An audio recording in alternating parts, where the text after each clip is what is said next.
ঘন ধান্য এই সভাগৃহে থেকে মুখ্যমন্ত্রী যখন চিকিৎসকদের একেবারে ঢালাও 10,000 টাকা করে বেতন বাড়ানোর ঘোষণা করছেন, তখন পরিষ্কার আমি জানাচ্ছি জুনিয়র ডাক্তারদের যারা আন্দোলনে ছিলেন, যারা প্রতিবাদ করেছেন, তাদের পক্ষ থেকে জানানো হয়েছে যে তারা একবারও তাদের বেতন বাড়ানো নিয়ে কোনো দাবি তোলেননি। তারা বারবার করে এই দাবিটা তুলেছিলেন হাসপাতাল পরিষেবা যাতে দুর্নীতিমুক্ত হয়, হাসপাতাল পরিষেবা যেভাবে চলছে তেমনটা চললে সাধারণ মানুষের কাছে স্বাস্থ্য পরিষেবা পৌঁছবে না, এই বিষয়টা পরিবর্তন করতে হবে, প্রত্যেকটা জায়গায় নিরাপত্তার ব্যবস্থা করতে হবে।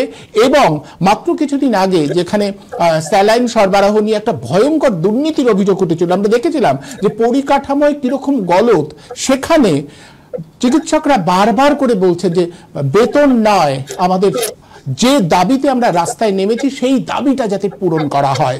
অথচ দেখুন কি আশ্চর্য, বেতন বাড়িয়ে দিয়ে তিনি এদের বেতন বাড়িয়ে দিয়ে এদের আন্দোলনটাকে অন্যদিকে ঘোরাবার একটা প্রয়াস শুরু করে দিলেন। এবং ইতিমধ্যে বিভিন্ন জায়গায় আলোচনা শুরু হয়ে গেছে যে জুনিয়র এই তো পয়সা বেড়ে গেছে, ফলে ওনারা আর কি প্রতিবাদ করবেন। জুনিয়র ডাক্তাররা অবশ্য তাদের জায়গায় এখনো স্থির, বেশ কিছু জন জানিয়েছেন যে আমরা আন্দোলন থেকে কোনোভাবে সরছি না, কারণ বেতন বাড়ানোটার কথা আমরা একবারও বলিনি। আশ্চর্য কি জানেন, যখন জুনিয়র ডাক্তারদের সমেত সিনিয়র ডাক্তারদের বেতন বাড়ানোর ঘোষণা এত সোচ্চারে করছেন আমাদের রাজ্যের মাননীয়া, ঠিক তখন রাস্তায় বসে ডিএ মানে প্রাপ্য ডিএ চাইছেন রাজ্যের সরকারি কর্মচারীরা। মাসের পর মাস তারা রাস্তায় বসে রয়েছেন, তারা আদালতের লড়াই লড়েছেন, এ রাজ্যের বিভিন্ন স্টেট ট্রাইব্যুনাল, তারপরে হাইকোর্ট, সেই লড়াইতে তারা জিতেছেন, এখন সুপ্রিম কোর্টে আটকে রয়েছে। একেবারে নিয়ম মাফিক তারা কোনো অন্যায় চাহিদা জানাচ্ছেন না, অন্যায় ভাবে টাকা চাইছেন এমনটাও নয়, তারা বারবার করে বলছেন যেটা প্রাপ্য তাদের, যেটা সব রাজ্যে হয় এবং কেন্দ্রীয় সরকারের রীতি মেনে ডিএটা দেওয়া উচিত, সেই ডিএ বাড়ানো নিয়ে তিনি একটাও কথা তিনি দেবেন না, তিনি গো ধরেছেন। এবং এখানেই বলতে ওই যে বলছিলাম সংবিধানের যে রীতি নীতি সেটাকে তিনি মানবেন না, তিনি তার মতো করে সরকার চালাবেন। এবং ইতিমধ্যে তিনি বলে দিয়েছেন কেন্দ্রীয় সার্ভিস রুল আর রাজ্যের সার্ভিস রুল নাকি আলাদা, এমনটা হয় না, এমনটা হতে পারে না, আইনটা সম্পূর্ণ অন্য, কিন্তু তিনি কিছুতে মানবেন না। এই যে তার না মানা, এই যে আমি কোনো নিয়ম কানুন সংবিধান কিচ্ছু মানবো না, এটাও তো একটা মারাত্মক বিষয়।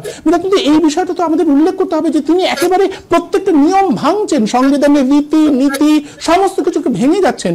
কোথাও তো এটাকে বাধা দিতে হবে, কোথাও তো বলতে হবে, এভাবে তো চলতে পারে না। উনি ওনার নিয়ম ওনার রীতি মেনেই সমস্ত কিছু চালাচ্ছেন, সব জায়গায় তাই হচ্ছে। একজনও কি নেই যারা বলতে পারেন এটা হয় না, এটা ভুল? কেউ কিছু বলছেন না।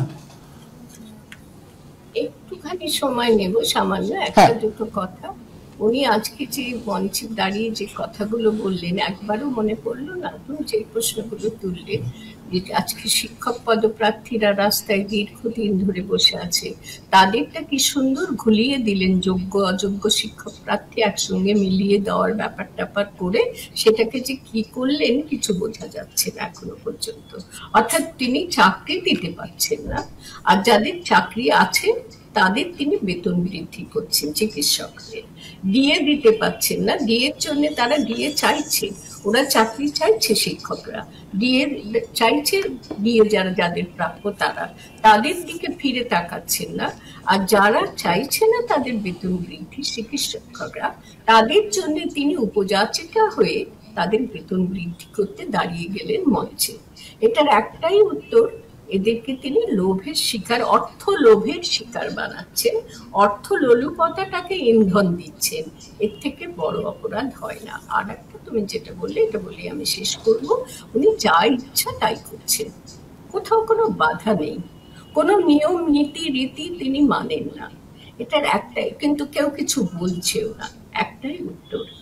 আমাকে মার্জনা করবেন যারা শুনছেন, আমি কাউকে আহত করছি না, অসম্মানিত করছি না, তিনি অনেক বড় পদে রয়েছেন রাজ্যের, আমি সামান্য একজন নাগরিক মাত্র।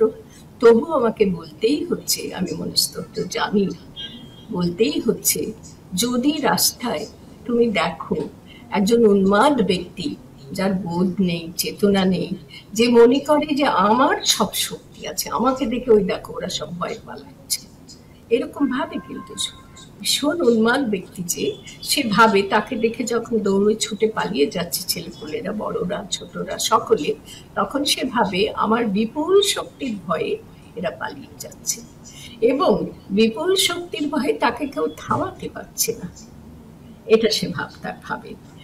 এখানে সত্যতা হলো, উন্মাদের সঙ্গে কে লড়বে? উন্মাদের উল্টো দিকে দাঁড়িয়ে কে কথা বলবে? উন্মাদের উল্টো দিকে দাঁড়ানোটা খুব কঠিন। আমি কথা বলছি বলে আমাকে যে যাই বলুক, আমি রূপকটা ছাড়া আর কিছু আর কোনো উত্তর খুঁজে পাচ্ছি না। এর মধ্যে রয়েছে সেই উন্মত্ততা, যে উন্মত্ততার বিরুদ্ধে কথা বলা, যে উন্মত্ততা থামানোর জন্য প্রচেষ্টা করা। একজন বদ্ধ উন্মাদকে থামানো, প্রতিহত করা, প্রতিরোধ করার প্রচেষ্টার সঙ্গে তুলনীয়, সেইটা পাচ্ছি না বলেই আমার বিশ্বাস। আমি কাউকে ডিফেন্ড করছি না, রক্ষা করছি না, কিন্তু আমার ধারণা ওকে কেউ কোনো কথায় যদি ধরিয়ে দিতে, কোনো দোষ যদি ওর ঘটে, সেটা যদি বুঝিয়ে দিতে চায় যে ম্যাডাম এখানে ভুল হচ্ছে বা ঠিক হচ্ছে না, তাহলে তাকে ইট পাথরের ঘায়ের মতন ইট পাথরের ঘা পড়লে যেমন মানুষ আহত হয় এবং উন্মাদরা করে, সেরকমই আহত হতে হয় বলে আমার বিশ্বাস ঘনিষ্ঠ জনেরা। তাই তারা দুটো হাত তালি দেওয়ার কাজে ব্যবহার করছেন। দুটো হাত গালি দিতে পারে না, দুটো হাত না, মুখে গালি দিতে পারে না, সংশোধন করতে পারে না, থামাতে পারে না, কারণ উন্মাদকে থামাতে গেলে আহত হতে হয়। সেই আহত হওয়ার শক্তিটা সঞ্চয় করতে পারছি না। আমার এরকম একটা ব্যাখ্যা হয়তো হতে পারে, সরলীকরণ হয়ে গেল, কিন্তু আমার মনে হয় ওনার আচার আচরণ সম্পর্কে তুমি যে প্রশ্নগুলো তুললে, উনি কি বলেন আর কি বলেন না, এর কোনো অর্থ খুঁজে পাওয়া যায় না। কিন্তু একটা কথা বোঝা যায় যে উনি নিজেকে মনে করেন আমি যা বলবো সেটা সত্যি, যা করবো সেটা ঠিক, এবং কেউ আমার বিরুদ্ধে কিছু করতে এলে আমি বুঝিয়ে দেব।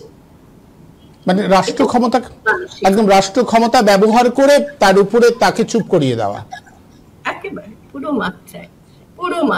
আর এই যে ব্যাধিটা আসলে হচ্ছে আমিত্ব ব্যাধি। আমিত্বের ব্যাধিটা সাংঘাতিক ব্যাধি। ও কোনো যুক্তির ধার ধারে না, কোনো চেতনা বোধের ধার ধারে না। মনে করে আমি সব পারি, আমার এই আমিকে যে আহত করতে আসবে আমি তাকে বুঝিয়ে দেব। উনি করেছেন, উনি সেরকম কাজও করেছেন জীবনে। যারা ওর বিরোধিতা করেছে তাদেরকে উনি যথেষ্ট শাস্তি দিতে পারেন, দিয়েছেন, এবং সেই শাস্তির ভয়ে সকলে এখনো চুপ করে আছে বলে আমার বিশ্বাস। কিছু মানুষ কি নেই যারা কথা বলতে পারে, কিন্তু আমাদের তো কথা বলতেই হবে নীলাঞ্জনজি, আমাদের কথা বলতেই, আমাদের প্রশ্ন তুলতেই হবে, কারণ আমাদের সঙ্গে আমাদের এই ব্যবস্থাপনাটা রয়েছে, মানে অসংখ্য নাগরিক রয়েছে।